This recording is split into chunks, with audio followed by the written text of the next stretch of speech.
Yeah, also, that No Boundaries panel, I asked a question. I don't remember for the life of me right now what it was. I think it was a question for Tom King and Tim Seeley, but I don't recall. Anywho, for my question that, even though I can't remember what it was clearly a good one, I received a Grayson San Diego Comic-Con exclusive cover, which I then got Tom and Tim to sign. Yeah, so then, yeah, you went down, Booch hooked you up with a free sketch, you got a sketch from Scott Koblish, and anybody else? I don't know if I got Chad Harden that day or if it was Saturday, but the next sketch in my sketchbook is a Joker that he did for me also for free. It's just pencils, but it's pretty awesome. Yeah. Yeah, and I had said that I wasn't going to get any more sketches, but I had already talked to Shane Davis and committed to getting a sketch from him, and I had already paid for my Ramona Freedom sketch, so those were the other two that I got. So Friday, we left the convention. We actually, one other thing that happened on Friday, we ran into our friend Sam, who we also ran into Thursday. Now there's 100,000 people here, and I keep running into this guy that I know from home. So that was kind of funny. But yeah, so we were pretty beat Friday from being up so late at night. Before we left Friday, we actually dropped off both of our sketchbooks at Arts with Art. Yeah, that's right. Yeah, that's right. Yeah. So we went back to the area where we had parked and looked for Jade's sketchbook. Had no luck, and pretty much turned in. Oh, there is one other thing I should mention about Fridays. I had leftover tri-tip. We went back to the car in the middle of the day and made some sandwiches for ourselves, and then also some sandwiches for some of the creators. They were very appreciative. And it was at that point that we went and said hi to Merritt Michaels. And we found out that some guy who was driving the car that we saw Merritt in was Rob Liefeld. Yeah, just some guy. Just some guy, Rob Liefeld. So that was funny. Merritt got a real kick out of that. So yeah, I mean, these artists and creators are there working hard and meeting their fans and networking, and some of them are there to get more work or meet with their creative teams. Comics are a lot different now than they were a long time ago. You could be working on a book as a writer or a penciler or an inker and never even meet your fellow creators on the book because it's all done over the internet now. So some of these times you go to a convention and that's the first time the writer gets to meet the inker or the penciler and things like that. So that's kind of interesting. So that kind of thing does happen also. So we're pretty tired. Hit the area, couldn't find anything. Went and hit the hay. And got up, ready to do it all again on Saturday. And on Saturday, what was the first thing we did on Saturday? I think we usually would always go to Artist Alley first to see if we could get somebody to get sketches. So we went. Well, Saturday was the day we got in there really early, right? Or was that Sunday? That was Sunday. We got in really early on Sunday. And I went in, and I loved the Wonder Woman that I got from Richard Friend the first time, so I went to him and I told him about what happened, and he told me he could do another one, and at the time he had raised his prices a little bit, but he told me he'd do it for the same price as before, so it was pretty generous. And it was also really good, again. Well, I think it was Saturday that we got in really early, because we got in so early and Art wasn't there yet. Oh, yeah, you're right.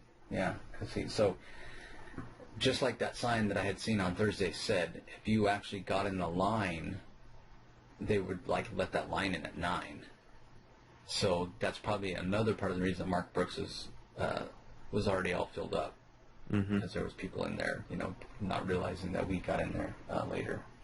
So yeah, Art was a little late. We got our sketchbooks from him, and yeah, you took yours over there and dropped it off with Richard Friend. And I just kept mine with me. I Shane Davis also wasn't there yet, but when he did show up, turns out he wanted to do a Plastic Man. So he did a Plastic Man for me, which was awesome.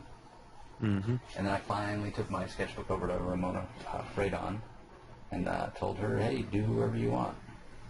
So it turns out she did a Plastic Man for me, too. Very, very pleased with it. Just an awesome, awesome sketch.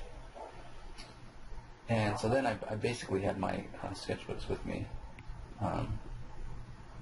the rest of the time on Saturday, which actually turned out pretty well because there was quite a few artists over at the DC booth that were doing sketches on Saturday. So I was able to get a sketch from Derek Fridolfs, who did Steel from the Superman family for me. Emmanuel Simeone, who's one of the artists on Batman Eternal, he did a Green Arrow for me. And during the signing for part of the Green Lantern family of books, Van Jensen was there, Bernard Chang was there, Brad Walker was there. I did a lot of talking to Van Jensen this Comic-Con. Super nice guy, really creative, just a great writer. He started out co-writing The Flash with Robert Venditti, and was also co-writing Green Lantern Corps with Robert Venditti, but has since gone solo, taking over the writing duties by himself on Green Lantern Corps. So the funny thing about Van Jensen is the way he got noticed in the comic book industry is he did a Pinocchio Vampire Slayer, right? No, not Vampire Slayer. No, that's right. Oh yeah, it was Vampire Slayer book that I don't remember who it was, but somebody noticed him, and I think it was Mark Waid. Like, yeah, it was Mark Waid. Yeah, Van Jensen was working as a newspaper reporter, and was just a comic book fan, and had a friend that I think was doing a comic strip or was doing political cartoons, some kind of art thing for the newspaper. That's how he met, and then that guy had moved on to other things and had this idea for this comic where Pinocchio would basically shoot these wooden stakes out of his nose, or his nose would shoot out as a wooden stake and kill these vampires. And so they self-published, and it got noticed, and well, the rest is history, I guess you could say. Mm-hmm. So did a lot of talking to Van Jensen. Bernard Chang did a Ron Vidar sketch for me. For those of you not familiar with Ron Vidar, he's the Green Lantern from the 31st century. And the reason I had him do that is because I had my Legion sketchbook with me at the time. Ramona Freydon still had my Justice League one. And then I was next to get a sketch from Brad Walker, and they called time. It was time for the next signing. So Brad was nice enough to tell me that he was going to be signing at the DC booth again, signing and sketching at 10:30 on Sunday, and as long as I was there, he would be sure that I would get a sketch. Yep. I think after that we headed over to the Skybound area. Yeah, I think so. Yeah, we were wearing our Clone shirts. Clone is a book put out by Robert Kirkman's Skybound imprint, and it is one of my favorite books, probably my second favorite after Think Tank. The book is just awesome. Just incredible, incredible cliffhangers. You read the last page and you're just, shaking your fist because you want the next book right then. You can't believe that the writers would do such a thing as to leave such a cliffhanger. You have to wait for a month to find out what happens next. So I've been talking to David Schulner on Twitter a few times over the past few months about being excited to meet him and pick his brain about Clone. So he thought the shirts were awesome, wanted to know if we could make one for him and send it. Told him we would. So that was cool. Talked to him about Clone a little bit, got some books autographed. And then I went back. I think I went and I picked up my sketchbook from Richard Friend. I think he still had it, right? And then After I picked it up from him, I took it to Philip Moy because I needed him to have I needed to put another Power Girl in my sketchbook. Yeah. Because his was just so good. Yeah. And then, what do we do after that, after we dropped that off? I think, didn't we go to a panel? Yeah, I actually went to the panel already, and you met me at the panel, or Yeah, no, maybe we met back up before, but yeah, we went to the Top Cow panel, and wow, they didn't even have any time for questions at the end. They had so much stuff to talk about, they didn't even get it all. Matt Hawkins was flying through sketches, and just a lot of great stuff coming out from Top Cow. Top Cow is affiliated with Image Comics. They're an Image Comics studio. It's Top Cow Productions. It's Mark Silvestri, who was one of the founders of Image Comics, kind of separated from Image for a little bit and started Top Cow Productions, and then is now back under the Image umbrella. But they're starting. They've got a Kickstarter thing going. They've got another talent hunt about to start. Matt talked about his title starting up. Stefan Sejek, who's the artist on Aphrodite 9. Aphrodite 9, he did with Matt Hawkins, and he's got Death Vigil that just came out. He's got a couple other things, Ravine with Ron Mars. These guys just put out a lot of really, really good books. Witchblade, Ron Mars and Laura Braga. They just have a lot of really, really cool stuff. They're really excited about Genius. The first issue just came out last week. It's 5 issues coming out every week in August. It's basically about how every generation or age kind of has a great military leader, Napoleon and Genghis Khan and so on and so forth.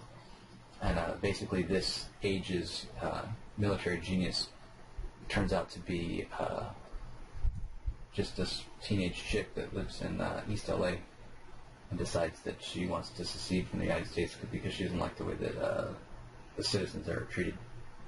Yep. So, they didn't even have time to hit all their stuff. So, but we did go down to the booth after, again, talked to Matt Hawkins a little bit, picked his brain about some of the slides that he kind of glossed over, and also talked to Mark Silvestri, who was sketching for people. He had quite the line, and that was pretty cool. I told Mark about my video vlog and about our love for all things Matt Hawkins, and how I had a spotlight on A Voice in the Dark by Laramie Taylor coming up, and he asked for my card, which I thought was pretty awesome. So Mark Silvestri, definitely one of the good guys in comics, hardworking, and really cares about his fans. Yep. Now, can you think of anything else on Saturday? That's the only panel we hit on Saturday, huh? Didn't we go to the, Oh, wait. There was one last panel on Saturday. It was the one with Robert Kirkman, wasn't it?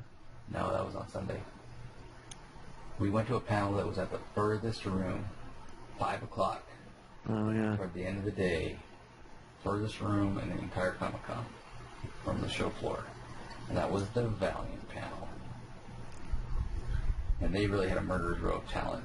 Jeff Lemire, Matt Kint, Warren Simons, editor-in-chief, Robert Venditti, Joshua Dysart,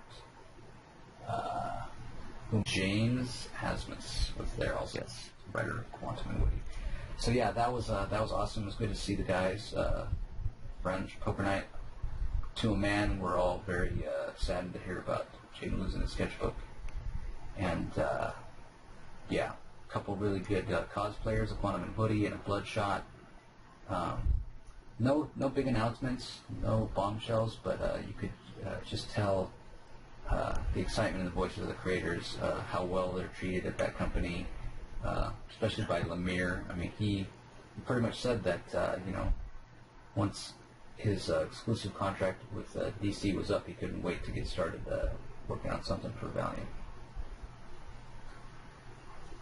They let everybody know that downstairs at the Comic Book Legal Defense Fund booth, you could get a special Dr. Mirage preview edition. Yep. And after the panel, Robert Venditti was kind enough to give me a little 5-question interview, even though he needed to run to the airport to pick up his family. And so that was very generous of him to share his time. And I think that was about it.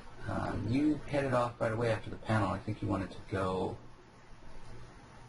get your sketchbook back from Philip Moy. Yes, and he gave me the Power Girl he drew me was it's really good. Not quite as good as the first one. It wasn't as dynamic, but still really, really good. And then I think I met up with you again.